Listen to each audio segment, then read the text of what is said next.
How's it going, y'all? I'm coming here on this Black Friday. I'm here. I'm gonna do something. Not really. Alright, guys, how's it going here on this Black Friday? Some of you may know, some of you may stood up at freaking 12 o'clock in the morning, or some places 2, 3, 4, 5, just to get rid of your freaking Christmas shopping early. Yeesh. Anyway, there's some topics I'd like to talk about today, and one of them was actually kind of a request. You know who you are. The other one is kind of a little more depth of what my thoughts were a little bit from Monday Night Raw, one particular moment, and a little rant. Now the rant, I'm gonna go small on. It's a small rant. It's not like I'm gonna take 5 hours on it. It's just gonna take a few minutes to, I got over 900 subscribers here. Hopefully, you guys will be alright with that. Alright, let's start this off. So first off, we got Daniel Bryan. I'm sure most of you have seen SmackDown by now, and that whole incident of Daniel Bryan, cashing in, and then he gets it, but then Teddy Long's like, "No, player, it's not official," and then gives it back to him, type of deal. Which, let me answer this question. I know Slag Daddy did this, and Daily X-Men did this, and I'm doing it myself. Does Daniel Bryan deserve to be world champion? I got nothing against Daniel Bryan. I'm not like most, it gets to say, internet smarks who's like, "Oh my god, Daniel Bryan's the best thing to ever freaking happen. Oh my god, Daniel Bryan is like God." Alright, once Triple H is out of WWE, one of these days, he's gonna be God. We're gonna call him God himself. No, I'm not like that. But, with Daniel Bryan, is that, I do believe he's talented. I've seen him wrestle more than one occasion. I believe 2 or 3 different times. Live. He's good. Of course, his mic skills do deserve to be better, and I think what people have a problem with is, they have a problem with the whole, "Oh, he should never have won Money in the Bank." Never. Should have never won it. Never won Money in the Bank. Should have been Wade Barrett. Well, let's see. What's Wade Barrett doing right now? He's getting a push. I mean, he beat Randy Orton on pay-per-view, on one of the biggest pay-per-views WWE has to offer. Not the biggest, one of the biggest. Can't get Cody Rhodes. Cody Rhodes is the IC champion. He's also getting a push. Dolph Ziggler, the last 2 pay-per-views, he's had 2 matches each? So that's like, 4 matches and 2 pay-per-views. So, Daniel Bryan. Again, he's good. He's talented. He's a guy that loves to do spots. And he's a very technical wrestler. I think guys like William Regal, guys like Shawn Michaels. A lot of people forget William Regal trained Daniel Bryan. William Regal, Shawn Michaels, those are the guys that I think did a good job training a guy like Daniel Bryan. Sure, I think he needs a little bit more charisma, but I think we'll see that at WrestleMania.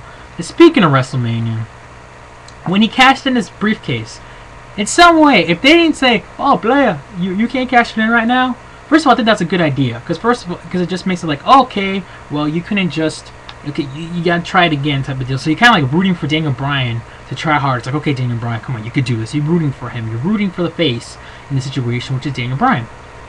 And, but if Daniel Bryan actually successfully cashed it in, he could have gotten heat. He could have got heel heat, maybe. And what I mean by that is, he kind of, if he successfully done it, he would have lied to us. Remember back when Daniel Bryan was like, "Oh, I'm going to cash this in on WrestleMania. This is going to be my WrestleMania moment." He cashed it in on a SmackDown. That's definitely not WrestleMania. So he could have got a little bit of heel heat, if you know what I mean right there. Sorry, I just got to fix this right here. But, in other words, but I do think Daniel Bryan, I was going to say Daniel Bryan may be the first ever to cash in and lose it, but, who knows? We'll have to see what happens. I still think it's a possibility, but I think Daniel Bryan, he's done some good stuff so far, and, of course, why not hurt another young guy in the main event? As long as he doesn't, if he becomes world champion, I know there's a difference between a heel and a face, but for the love of God, do not, and I say this again, do not give him a Jack Swagger or freaking Alberto Del Rio world title run. One that you tend to forget, and you sit there going, well, they should have developed him better this way, blah, blah, blah. Because that just does not work. I'm sorry. That does not work.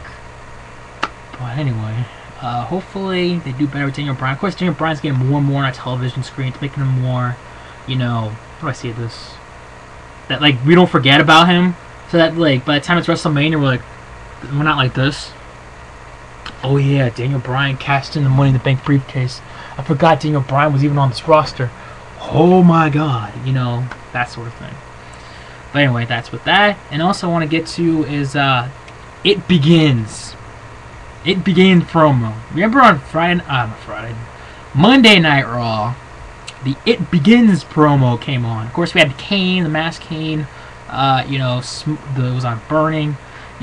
If Kane does return and he's masked, I'll be happy. I'll mark out like a bitch. But the only problem I have with that is, with the promo, he was burning his mask. Why the hell is he burning his mask? That did not make, any sense to me why he was burning his mask. But that's just me. I was wondering, why are you burning your mask? And I was like, alright, this is cool, he's returning. I hope he brings the mask. Because he was wearing the mask. You can see in the reflection a little bit if you look closely. And then he just takes it off and it's burning. But anyway, the It Begins. People are saying it was The Undertaker, and I'm thinking to myself, it's a possibility. But the only thing with The Undertaker, it's usually you got the eerie, little girls, talking and stuff and singing. You got the eerie music in the background. It's usually raining. It's usually dark. This was the kid was writing down on the desk or whatever, and he was he sounded like he was saying doing poetry or a little story or something like that. So I'm thinking, okay, it could be Undertaker, could not, I don't know. The other one was, some people are saying it's Sting. Seriously, you think it's Sting? Last time I checked, he still has a contract in TNA. People are saying, It Begins, you mess it around, it says, it's Sting. Oh my god, it's not Sting. And last but not least, it could be, and I actually think this could be it, Jericho.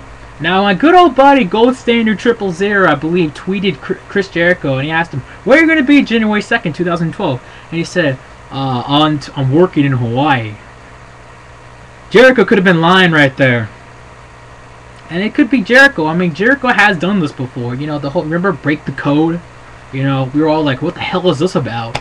I guess this could be kind of a similar situation. So, to me, it could be Jericho. I want you guys' thoughts on that. And, of course, Daniel Bryan being world champion. And last but not least, I want to close this video with Gail Kim. As some of you may know, Ace the Wrestling Nut, the Coup de Chris, and some other YouTubers I talk to on Skype on a daily basis. I'm not the biggest fan of Gail Kim. I'm not. And please don't bash me. Because I already see the thumbs down going right now. Oh, you hate Gail Kim? Fuck you, man. Hear me out. I don't hate her. I don't. Hate's a strong word, first of all. It's like love. It's literally polar opposite, but you get the point. That I don't hate her. I just dislike her, kind of. She's not my favorite wrestler. Do I think she's talented in the ring? Yes. She can put out good matches. Do I think she's overrated? Yeah.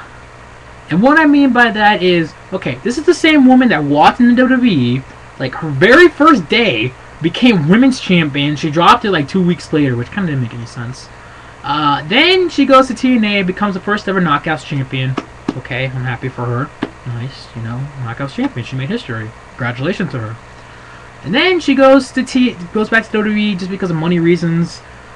She becomes number one contender in a week or two. Yes, she doesn't do much, and then, she gets drafted to Raw. She faces Mickie James, who I believe is facing her at Final Resolution. And, Gail Kim completely botched the freaking thing. And then Mickie botched the DDT. Mickie had to do the kick or whatever, and Mickie looked pissed. And that's another thing. Gail Kim, you botched a lot in TNA. It was just you faced Awesome Kong, who sold it out pretty well. And then she goes back, and then she whines and complains. She literally leaves the company and goes back to TNA. She gets pushed down our throats. She becomes number one contender, just like that. 2 weeks later, she begins the Knockouts tag titles, which doesn't mean anything, but anyway. And then she wins it at the freaking pay-per-view, the Knockouts title. And now we're getting Gail Kim down our motherfucking throats. Every freaking week. And I get it, she's a champion, you're supposed to have her. I get it. It's better than what you did with Velvet Sky and Winter when you barely recognize them. It was like, oh yeah, at the pay-per-view we're having Winter versus Velvet Sky. Winter versus Mickey James. Yeah, thanks for the warning. But seriously, people, I don't mind Gail Kim. I don't. It's just the way she does. I swear, at times it feels like she's spoiled. And I'm not trying to be mean by saying that, you know. And I'm sure she's a nice woman. I'm sure if you talk to her, she's a very nice woman, you know. And again, she could put up good matches and stuff. But to me, she's just not the best. It's not the best. You know, people are going to be going... Okay, I see it now. People commenting down below. Dude, what's your problem, man? If you think that, who's the best female wrestler in all of professional wrestling? Well, you know, you have Natalya, you got Beth, you got Angelina Love, you got Mickey James, Tara still has it, Brooke Tessmacher, she's improving. You got... Let's see who else you got there. You know, and you just have a bunch of other ones. You know, it's not just her. Is she one of the top 10? Yeah, I could say she's the top 10. But I'm not saying she's the best. To me, there's better. And it's just my opinion. So if you disagree with me, it's fine. We all have our own opinions. You know, when I made my W12 review, people were like, oh man, this game sucks. The reversals suck, which I finally beat the road to WrestleMania. God, that freaking ending. Oh, God. If you played it, you know what I'm talking about. But anyway, we all have our own opinions. You know, this is just my little small rant on Gail Kim, you know. But, you know, I'm sure Gail's going to drop the title on Velvet in a few months, because now Velvet and Karen are going at it, and Karen's little, I guess you could say her little puppy, her little top dog is Gail, and yeah. But anyway, that's it for me, guys. If you want to talk about or comment down below, or better yet, a video response about any of the subjects I talked about, whether it's Daniel Bryan, possibly, you know, does he deserve to be world champion? Is It Begins promo? And hell, if you want a Gail Kim rant. But please, go easy. You know, it's just my opinion. It's my opinion, okay? It's just, you know, it's not like it's not like I want the girl to die. You know, it's just, I'm not a huge fan of hers. Just, I don't know. Just, you know. But anyway, that's it for me. And one last question. For all you watching Impact Wrestling last night, okay, this is supposed to be a lingerie, and they're making it sound like it was horrible. They're wearing more clothes than they do on a regular basis in the ring. I'm just saying. But yeah, wait, Karen Jarrett's at it. She's going to make Velvet Sky in a bra and thong. Woohoo! Anyway, see you later, guys. Peace.